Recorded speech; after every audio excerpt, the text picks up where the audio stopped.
Greetings everybody, Lord Josh here. As you probably know, I'm a massive fan of Romance of the Three Kingdoms. I love the novel, I love the story, I really enjoy reading the history, and my favorite historical figure from the time period is Zhuge Liang, otherwise known as Kong Ming. I've read and memorized all the teachings that Kong Ming has created, and I try to live my life by his example. So when I watch a TV show or a movie and an actor is playing Kong Ming, I will pay extra attention to the actor's performance. I'm making this video today to show you the all-time greatest portrayal of Kong Ming from the epic TV series Romance of the Three Kingdoms 1994, played brilliantly by the outstanding Tang Guoqiang. Have you ever watched a show and thought to yourself, this actor was born to play this role? Well, Tang is the prime example of that kind of actor. What makes Tang's performance so great? Let's start with the look of Kong Ming in this show. We first see the young genius stepping out of his thatched cottage on the third visit from Liu Bei. Tang's Kong Ming looks dignified, mysterious, focused, and he exudes a unique sense of power. We know straight away that he is no ordinary man. He is exactly how I imagine Kong Ming to look. There is a lot of wisdom in his facial expressions. When Liu Bei opens up his heart to Kong Ming, we see Tang's great acting on display as the two men become emotional and that beautiful song plays when he leaves the cottage.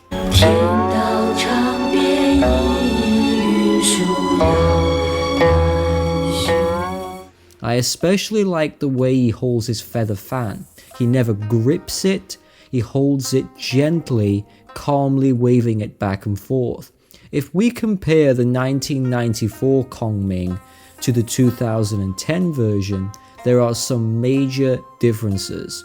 First off, Liu Yi, the actor who portrayed Kong Ming in the 2010 show, although a good actor, in my opinion, he does not exude enough confidence or gravitas. I cannot imagine the Liu Yi Kong Ming as a leader of men. To me, he is too timid and introverted. Remember, Kong Ming is a general. Part of being a general means you have to inspire your troops. I don't feel like the 2010 Kong Ming has enough energy to inspire anyone. He was too relaxed. Now in Tang's performance, his is much better. One word comes to mind here: charisma. He is extremely charismatic. You can see here that Kong Ming is a natural-born leader. He has authority over his men. He gives incredibly powerful speeches to his troops. When he speaks, his body language is appropriately vigorous. You can see the 94 Kong Ming raising the troops' morale by inspiring them. When the time comes for battle, he is on the front lines with confidence. Tang's Kong Ming exudes assertiveness and dominance, and who can forget that legendary laugh?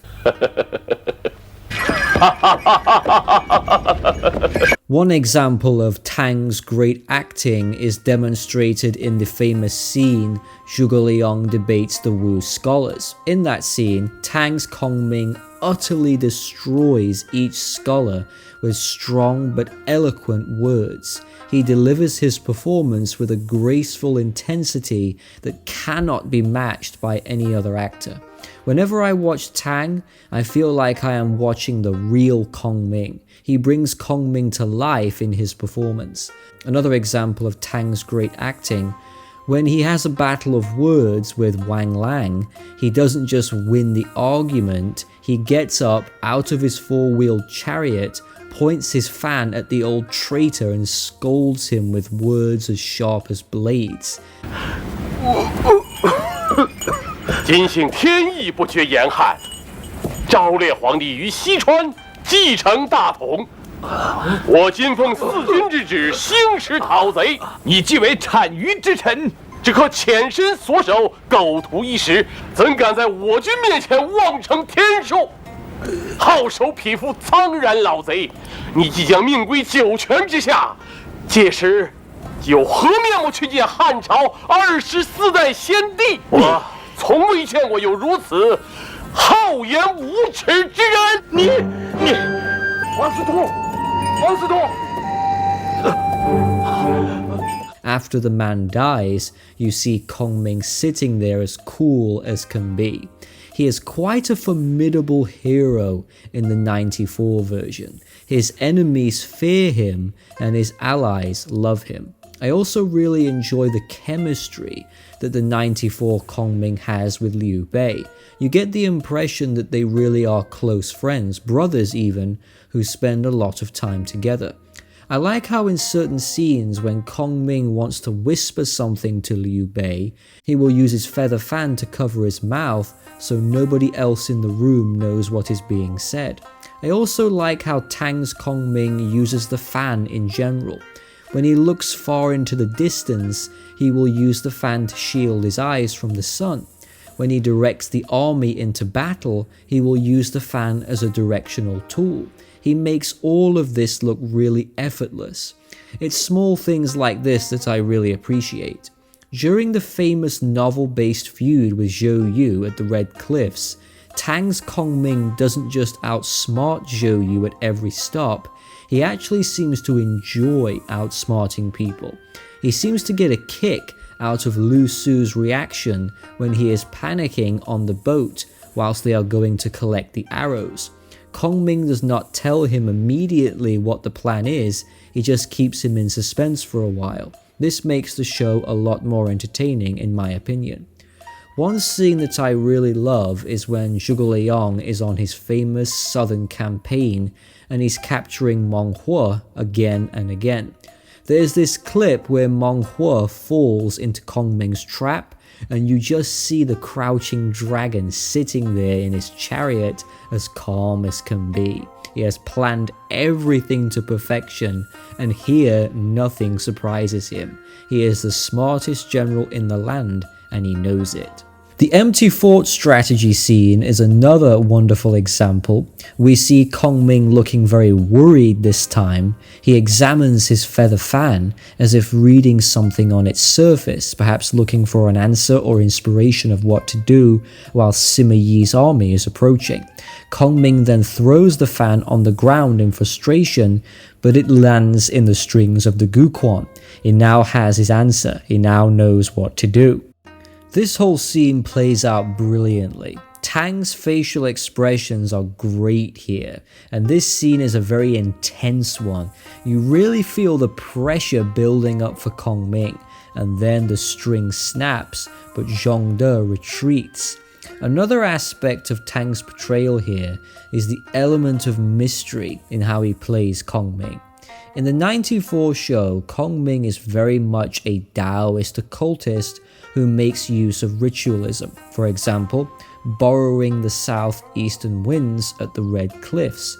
Seeing him pacing to the altar is a truly remarkable sight to behold.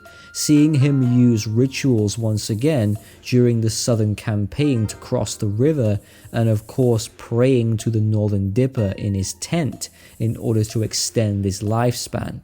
These events are all accurate to the novel, and it helps establish Kongming as an occult practitioner. Now, one other amazing thing about Tang, he is a very talented calligraphy artist and is a member of the Chinese Calligraphy Society. During the scenes where you see Kongming writing the expedition memorial, that is Tang actually doing the writing. I think that is absolutely incredible. Usually they will get other people to stand in and do those scenes, but not here. It just adds another layer of authenticity to the show. Now, as the show progresses, Kongming starts to age, and I thought that Liu Yi played a decent young Kongming, but his old Kongming portrayal, I didn't think too much of it. He always looked like he was on the verge of tears. Tang's older Kongming is striking, it's much better. Again, in terms of believability, he looks the part. In my opinion, Tang played a better young Kongming and a better older Kongming, and I think at this point in Kongming's career, as he started to age, He became legendary, his name was known all throughout China, and he was respected and feared amongst pretty much everyone, and Tang really plays this role excellently. He looks like he's gone through a lot of hardship, a lot of battles, friends dying, but he retains his strength and vitality. That is, of course, until he starts to become ill. This is where Tang excels once again. Not only does he play a better strong Kong Ming, he also plays a better sad and emotional Kong Ming. One scene springs to my mind where Kong Ming goes out in his main camp for an evening stroll. Whilst he is looking up at the flag blowing in the wind, he sheds tears for his late emperor's wish. He feels the burden and pain of going to war, but despite this, he does not stop. He is a man who is married to his duties, and you can tell he has a great sense of duty. This is very accurate to the real historical Zhuge Liang, who was fiercely loyal to his lord. The most heartbreaking scene in the entire series, in my opinion, apart from his death, is the scene where Kong Ming is dreaming, drifting in and out of consciousness, and you hear that beautiful song playing in the background.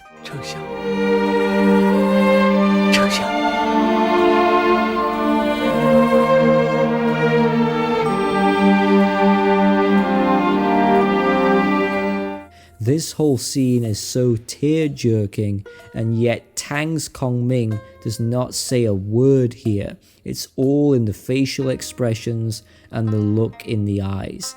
That shows you how versatile Tang is as an actor. 1 minute, he is a charismatic general leading his troops into war. The next, a dying man holding on to his late emperor's wish to restore the Han.